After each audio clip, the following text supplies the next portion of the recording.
데살로니가 전서 3장 13절 시작. 주께서 너희 마음을 굳건하게 하시고 우리 주 예수께서 그의 모든 성도와 함께 강림하실 때에 하나님 우리 아버지 앞에서 거룩함이 흠이 없게 하시기를 원하노라. 5장 23절. 평강의 하나님이 친히 너희를 온전히 거룩하게 하시고 또 너희의 온 영과魂과 몸이 우리 주 예수 그리스도께서 강림하실 때에 흠없게 보존되기를 원하노라. 아멘. 밑줄을 그어두지 않았습니까? 거기에 핵심적인 단어가 여러분 혹시 보이십니까? 또 반복되는 말씀이 있어요. 우리 주 예수께서 강림하실 때에 라는 것이 3장 13절, 5장 23절에 반복이 되고 있습니다. 자, 여러분 요즘에 뉴스를 보실 때 어떻게 마음이 편하십니까? TV를 켜니 산불입니다. 캐나다와 유럽에 산불이 났고 아직까지 꺼지지 않고 있어요. 어제 비가 여기 많이 왔길래 그곳에는 비가 오나 하고 찾아봤어요. 그런데 비는요 바짝바짝 말라 있습니다. 아무리 소방대원이 어떻게 하려고 해도 답이 없어요. 그래서 지금은 완전히 포기 상태. 비가 많이 오든 아니면 다 타서 없어져 버리든 둘 중에 하나다라고 이야기합니다. 또 핸드폰을 열면 어떤 뉴스가 보입니까? 전쟁입니다. 이란과 종전을 하나 싶었더니 휴전을 하나 싶었더니 웬걸요 확전이 되고 있습니다. 그래서 여기저기에서 야, 제5차 중동 전쟁이 일어나는 것 아니야? 3차 대전이 벌어지는 것 아니야? 라고 하면서 벌써부터 우려를 하고 있습니다. 지진 소식도 연이어 들어옵니다. 얼마 전에 베네수엘라에 7.2 강도의 지진이 있었고 거기서 많은 사람들이 그냥 목 놓아 부르짖고 온 손으로 그 돌덩이를 치워내는 거 보지 않았습니까? 그렇더니 이번에는 일본에 7.1의 지진이 있습니다. 자, 이런 일들이 재앙과 재난이 연속적으로 계속 벌어질 때마다 사람들은 이야기합니다. 정말 세상이 끝나는 거 아니야? 예수님이 정말 이제 오시는 것 아니야? 그런데 여러분 이런 질문은 2006년도에만 있었던 것이 아니고 그 이전에도 셀 수 없이 많이 있었고요. 쭉 거슬러 올라가 보면 내려가 보면 어쨌든 과거 속으로 들어가면 데살로니가 교회에서도 이런 말이 있었다 하는 거예요. 주님은 언제 오십니까? 우리는 어떻게 해야 합니까? 라고 말이에요. 역사적으로 볼 때 지진, 산불, 폭우, 폭설, 지진 등등등 전쟁 이런 것들이 있을 때마다 무기력한 인간의 심리를 이용을 하고 현 정치와 종교에 대해서 회의감을 불러일으키는 이단과 사이비가 계속해서 나왔죠. 이단과 사이비 뭘 먹고 삽니까? 불안해하는 인간의 심리를 먹고 삽니다. 그것을 돈벌이 삼는 그런 것이 이단과 사이비 아니겠습니까? 이런 공통점이 있지만 이단과 사이비 사이에는 큰 차이점이 있습니다. 이단은 무엇입니까? 다르다, 끝이 다르다라는 한자어, 이게 이단입니다. 모든 종교에는 교리가 있습니다. 우리 기독교에도 구원론이 있습니다. 그리스도론이라는 것이 있습니다. 종말론도 있고요. 구원론도 있고요. 이건 뭐냐면은 교리라고 하는 거예요. 모든 종교마다 있어요. 불교도 있어요. 이슬람도 있어요. 그런데 이런 교리를 갖다가 잘못 곡해를 해가지고 자기들 입맛대로 바꾸는 것, 이것이 바로 이단입니다.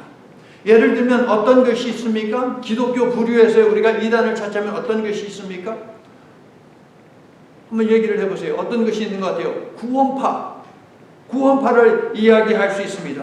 그 다음에 여호와의 증인들 한 번씩 문을 두드리죠. 그 다음에 제7일 안식교, 이런 것들은 전부 다 이단입니다. 그러면 사이비는 무엇입니까? 비슷하다, 그러나 비 아니다. 그러니까 비슷하지만 다르다라고 하는 거예요. 맹자가 한 말이에요. 사이비라는 거는 비슷한데 비슷해 보이지만 실질적으로는 그렇지 않다라는 것이 사이비거든요. 이단과의 차이는 무엇입니까? 엄청난 차이가 있습니다. 사람들의 인생을 망쳐버리는 것이 바로 사이비입니다. 종교에 탈을 씁니다. 종교를 말을 하기는 합니다. 그러나 자기의 입속을 채우는 것이 바로 이 사이비입니다. 인생과 한 개인의 인생과 가정을 파탄에 이르게 만드는 것이 사이비. 대표적으로 어떤 것이 있습니까? 지금 계속 뉴스에서 나오는 통일교가 그렇고 신천지가 그렇고 그 다음에 옛날에 유병원, 구원파도 여러 갈래가 있거든요. 유병원이 그랬던 것 우리는 기억하고 있습니다. JMS는 어떻습니까? 이게 완전히 이게 무슨 기독교입니까? 말도 안 되죠. 이건 완전히 사이비입니다. 사회적으로 해악이 되고 범죄를 일으켜서 사회적으로 지탄을 받고 법적으로 처벌받아야 하는 것, 이게 바로 사이비예요. 그러나 이단은 아니죠. 지난 2000년 동안 종말의 때를 주장한 이단과 사이비의 교주들이 수도 없이 많이 있어 왔어요. 그런데 단 한 사람도 그 종말의 때를 맞추지 못했습니다. 그들이 맞췄다면 우리가 지금 여기에 이렇게 있겠습니까, 여러분? 단 한 사람도 맞추지 못했어요. 왜 그랬을까요? 아니, 우리 예수님도 나도 몰라 라고 했는데 인간이 알기는 뭘 합니까, 여러분? 예수님도 모른다라고 하시지 않았습니까? 그런데 여러분, 또 이단이 나왔습니다. 지금 뭐 지진도 있고 전쟁도 끊이지 않고 지금 이놈의 그 폭염 때문에 많이 고생하고 있지 않습니까? 그랬더니 대전에 예수 교회라고 하는 것이 등장을 했고, 여기에 한 교주가 이름도 밝히지 않고 자신을 갖다가 어떻게 부르느냐, 무명의 기도자라고 이렇게 소개를 하면서 사람들을 현혹하고 책을 팔아서 돈벌이를 하고 있어요. 어떤 책이냐, 읽는 기도라고 하는 책이에요. 그의 주장에 따르면 이제 곧 세상이 망한대요. 그럼 망하는 이 세상 속에서 구원받기 위해서 무엇을 해야 한다? 자기가 가르쳐주는 그 기도를 주문처럼 외워야 된대요. 그리고 심부로 단장하는 채비를 해야 한대요. 그러려면 자신한테 와가지고 훈련을 받아야 된대요. 지금 보기에는 이단이에요. 그런데 틀림없이 이자는 사이비로 빠질 거예요. 틀림없이 사람들의 돈을 갖다가 갈취해내는 그런 일을 할 것입니다. 이 또한 거짓이죠. 바울은 2000년 전 데살로니가 전서를 통해 미리 경고하며 권면했어요. 5장 1절 2절을 보세요. 형제들아, 때와 시기에 관하여는 너에게 쓸 것이 없다. 왜? 너희들 다 알고 있다는 거예요. 그러면서 하는 말이 뭐예요? 주의 날이 밤에 도둑같이 이를 줄을 너희 자신이 자세히 알기 때문이다. 주의 날이 밤에, 여러분 밤에 도둑이 오는데 내가 몇 시 몇 분에 오겠습니다 라고 예고하고 오는 도둑이 있습니까, 여러분? 정신 나간 도둑이죠. 그럼 대비를 할 것 아니겠습니까? 예수님이 비유를 통해서 그렇게 말씀하지 않았습니까? 예수님이 이미 가르쳐 주셨고 우리는 그것을 이미 다 알고 있기 때문에 그날과 그 시간, 그러니까 종말의 날과 그 시간에 대해서, 예수님의 재림의 날과 시간에 대해서 너에게 말할 필요가 없다는 거예요. 이미 다 알고 있었어요. 그럼에도 불구하고 성도들을 갖다가 뒤흔드는 세력들이 이 시대에도 있었다라는 거거든요. 바울이 이렇게까지 이야기하고 예수님도 이렇게 말씀을 하시는데, 그러므로 어떤 특정한 때를 제시하며 종말을 말한다면 그것은 이단이고 그것은 사이비입니다. 우리가 따라야 할 이는 오직 예수님 한 분뿐이요, 우리가 배워야 할 것은 오직 하나, 성경인 줄로 믿습니다. 제가 혹시라도 어떤 책을 써가지고 이거를 읽어야지 구원받습니다 라고 이야기한다면 저는 이상한 사람이에요. 그러한 저의 말을 믿으면 안 돼요. 어느 누가 어떤 책을 제시를 해가지고 이걸 믿어야 된다라고 하면, 여호와의 증인들도 자기들 나름대로의 책이 있고 몰몬교도 자기 나름대로의 책이 있고 다 책이 있어요. 예수님을 이야기하지만, 하나님을 이야기하지만 엉뚱한 이야기를 해요. 통일교도 마찬가지, 원리강론이라고 하는 두꺼운 두 권의 책, 이렇게 두꺼워요. 그거를 갖다가 다 깨달아야만 구원받는다? 세상에 그건 기독교가 아니에요. 그건 여러분 성경이 아니에요. 오직 성경, 하나님의 말씀 외에는 없습니다. 성경의 하나님, 예수님, 성령님께서 총출동해가지고 역사적 사건을 이루신 것이, 역사하신 사건이 성경에 한 4개 정도 있어요. 삼위일체 하나님 누구 있어요? 성부, 성자, 성령. 하나님이 역사하셨다. 구약에 많지요. 그 다음에 구약에 성령님과 함께 하신 하나님도 있어요. 근데 신약에 보면 하나님과 예수님과 성령님이 함께, 이 세 분이 한 마음으로 한 일을 하시는 것이 목적이 되는데, 제가 찾아보니까 한 4군데 정도 있어요. 잠깐 하나만 말씀드리고 내일 새벽에 나머지 3개를 여러분과 함께 나눌게요. 사도행전 16장 6절부터 10절 말씀을 보면 선교 사역 중 삼위일체 하나님께서 하나님이 총출동하신 유일한 사건이 있어요. 바울이 2차 선교 여행을 계획을 했어요. 이렇게 해야지 하고 계획을 세웠어요. 그런데 그것은 하나님의 뜻이 아니었어요. 그래서 바울은 선교 여행을 하면서 동쪽으로 가려고 했는데 하나님이 아니야. 성령님이 먼저 그거 아니야. 막으셨어요. 예수님도 그러면 안 돼. 거기 아니야. 라고 막으셨어요. 그리고 하나님은 새로운 길을 제시해 주셨어요. 서쪽으로 가 배 타고. 바울은 동쪽으로 걸어 다니면서 복음을 전하려고 했는데 하나님은 배 타고 서쪽 저 유럽으로 넘어가라 라고 말씀하신 것. 이것이 사도행전 16장 6절부터 10절에 기록이 되어 있어요. 거기 보면 뚜렷하게 성령님, 예수님, 하나님이 등장을 하거든요. 생명을 걸고 복음을 전하는 바울에게 하나님께서 사도행전 16장을 통해서 주신 말씀은 무엇이냐? 종말의 때와 시간에 대해서 알려주셨느냐? 아니라는 거예요. 예수님이 언제 오실지, 몇 월 며칠에 오실지, 몇 년 뒤에 오실지 그것을 알려주셨느냐? 그것도 아니에요. 그러면 하나님께서 바울에게 알려주신 것은 무엇이에요?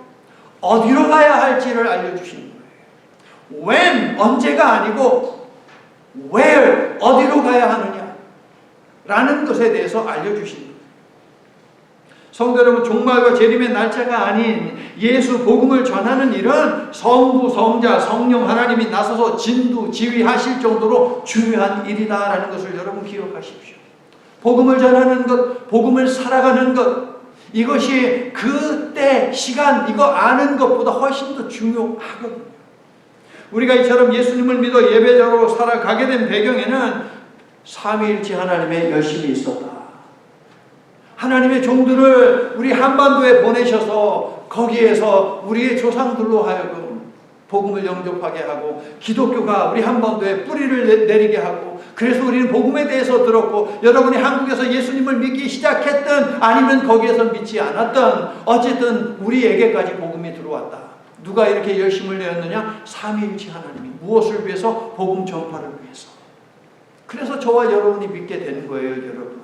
아멘. 하나님의 열심이지 우리의 열심이 아닙니다, 여러분. 하나님의 열심. 자신의 계획을 앞세우지 않고 유럽으로 배 타고 넘어가 빌립보에서 사역한 바울은 환난과 핍박 속에서도 하나님이 위에서 부르신 그 부름의 상을 얻기 위하여 열심히 달려갔습니다. 그러나 고난 때문에 빌립보에서 더 이상 사역할 수가 없었어요. 그래서 빌립보를 떠날 수밖에 없었지요. 여러분, 데살로니가 전서 2장 2절을 보세요. 거기에 바울이 이렇게 말을 하고 있어요. 데살로니가 전서 2장 2절, 너희가 아는 바와 같이 우리가 먼저 빌립보에서 고난과 능력을 당하였으나 우리 하나님을 힘입어 많은 싸움 중에 하나님의 복음을 너희에게 전하였노라 라고 이야기하잖아요. 봤기 때문에 내가 빌립보를 떠났지. 그래서 내가 너희에게 왔어, 데살로니가로. 그리고 거기에서 내가 너희에게 복음을 전했어 라고 말하죠. 고난 때문에 빌립보를 떠나 데살로니가에 도착했지만 데살로니가에서도 바울은 박해를 받습니다. 그래서 데살로니가에서는 3주밖에 말씀을 전할 수 없었어요. 왜냐하면 바울을 시기해가지고 죽이려고 하는 자들이 정말 혈기왕성해서 바울을 죽이려고 막 찾았거든요. 그래서 바울은 3주만 복음을 전하고 급히 야반 도주할 수밖에 없었다라는 거예요. 바울은 성도들의 인도와 보호 속에서 베레아를 거쳐 아테네로 갔고, 이제 돌아오는 수요일에 우리가 아테네에서, 그럼 그 다음 수요일이네요. 하여튼 조만간에 아테네에서 바울이 정말 아주 멋진 복음 사역을 하거든요. 그것도 보게 될 것이고, 그리고 나서 아테네에서 고린도로 내려가거든요. 자, 고린도에 도착한 바울은요, 데살로니가 성도들이 믿음의 뿌리를 잘 내리고 있는지, 복음을 받게 한 그 자들이 데살로니가 교회 성도들을 박해하지는 않는지, 성도들이 그 박해를 잘 이기면서 견디면서 신앙생활을 하고 있는지 궁금하고 염려도 되었어요. 그래서 여러분, 데살로니가 전서 2장 18절을 보면 바울은 2번이나 데살로니가에 가기 위해서 여러 방법을 찾았어요. 2장 18절에 나오죠. 그런데 누가 막았다라고 이야기합니까? 사탄이 막았다라고 2장 18절에서 이야기하죠. 부지런히 애썼는데 안 됐어요. 그래서 바울이 어떻게 합니까? 포기합니까? 아니요. 그래서 데살로니가 교회에 편지를 씁니다.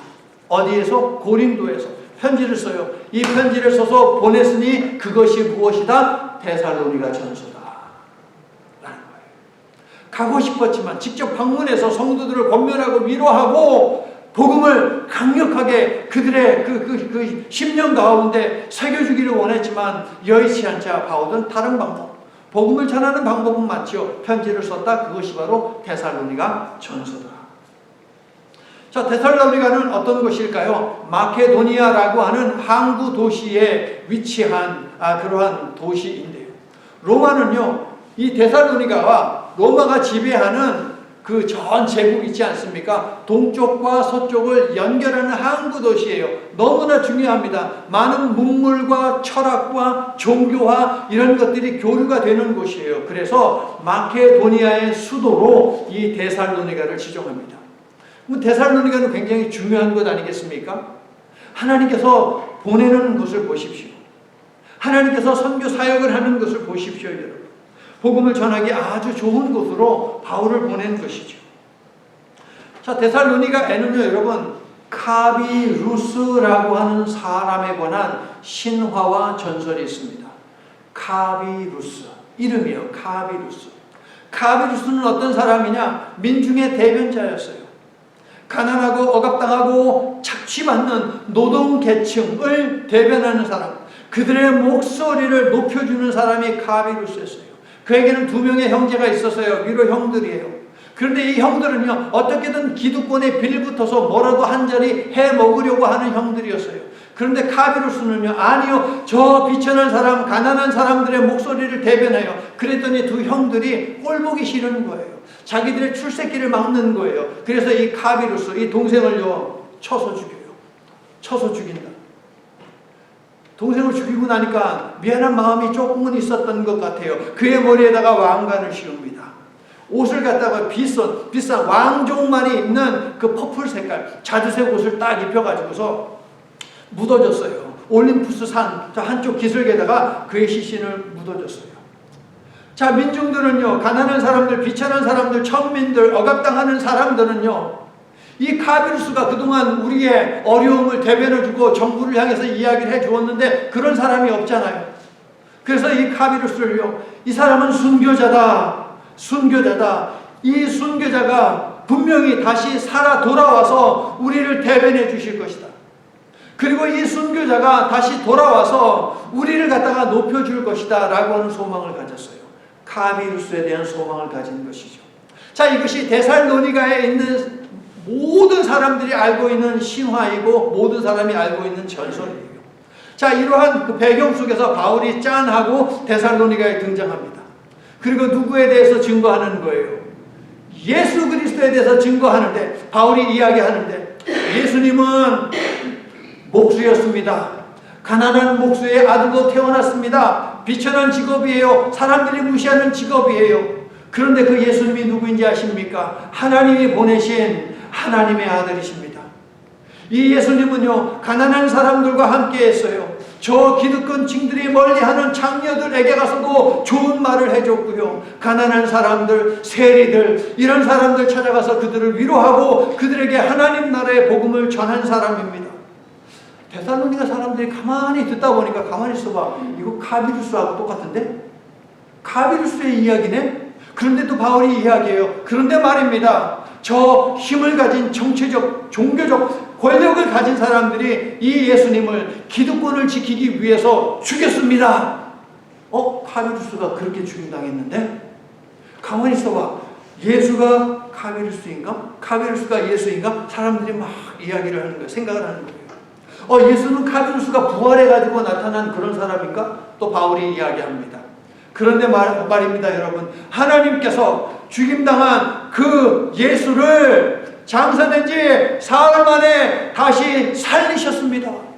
그가 살아난 것을 수많은 사람들이 보았고, 그 예수께서 우리들에게 생명의 길, 구원의 길을 제시해 주셨지요.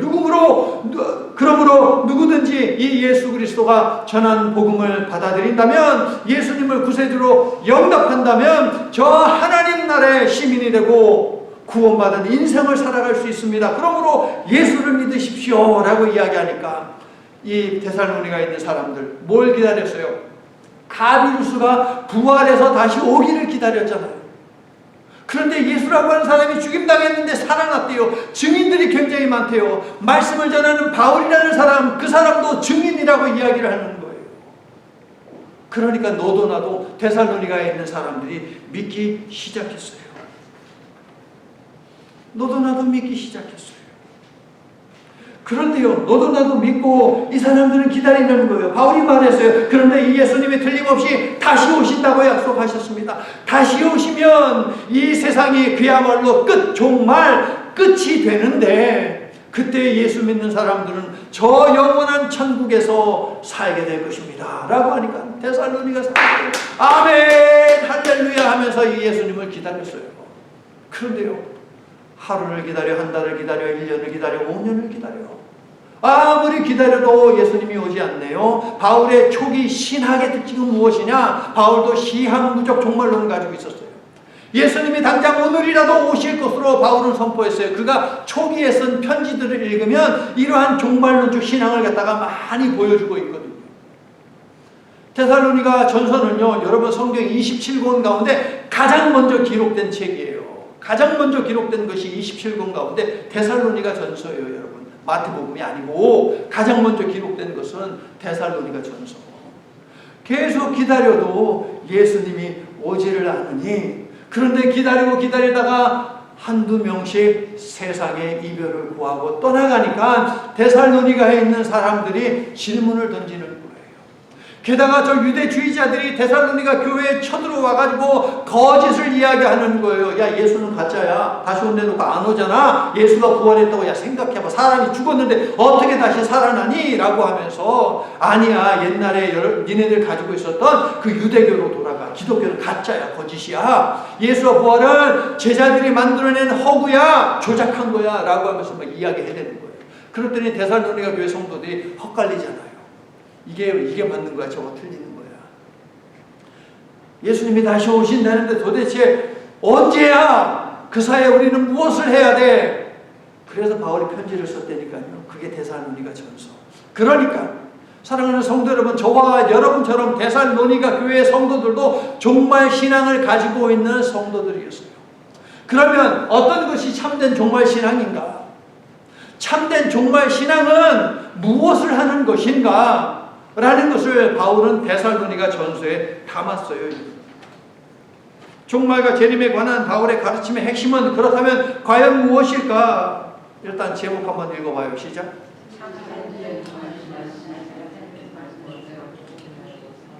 자, 힌트만 드렸어요. 날짜를 묻지 말고 삶을 준비해라. 이게 바로 참된 종말 신앙이다 라는 말씀이에요. 자, 여러분은 예수님의 재림을 준비하며 사십니까? 재림을 준비한다면서도 전화기와 TV를 통해 뉴스는 하루 종일 보면서 성경은 안 보는 사람들이 많이 있습니다. 여러분은 아니죠? 틀림없이 믿습니다. 예수님의 종말을 믿는다라고 하면서도 1년에 데살로니가 전서 한 번을 안 보는 사람들이 많이 있는데 여러분은 아니죠? 그죠? 종말을 기다린다면 데살로니가 전서를 반복해서 읽어야 돼요. 계속 뉴스만 본다면 이거는 국제 뉴스 전문가가 되는 것이지, 뉴스 전문가가 되는 것이지 종말 전문가가 되는 것이 아니에요. 저와 여러분은 종말 전문가가 되어야죠. 하나님의 말씀을 읽습니다. 도둑이 언제 올지 예측할 수 없듯이 예수 그리스도의 재림도 불현듯 맞닥뜨리게 된다라는 것이 예수님과 바울의 가르침이에요. 그렇기 때문에 재림과 심판을 대하는 성도의 자세가 중요하다 그렇습니다. 성경의 종말은 예수님의 초림과 함께 시작된 말세가 언제 끝나느냐, 이것을 마치는 것이 아니에요. 여기에 대한 답을 찾는 것이 아니에요. 성경의 종말론은. 그러므로 언제 지구가 멸망한다 이런 이야기하면 저거 이단이다 사입이다 라고 여러분 규정하세요. 100%예요. 그러면 성경의 종말론은 무엇이냐? 끝날 때까지 어떻게 사느냐? 이게 바로 성경의 종말론이에요. 성경의 종말론이 가르치는 것이 무엇이냐? 그렇다면 우리는 어떻게 살 것이냐? 예수님이 마태복음 저 뒤편에서 계속 이야기하잖아요. 어떻게 해야 하는지를 얘기하시죠. 여러분, 말세와 종말은 서로 다릅니다.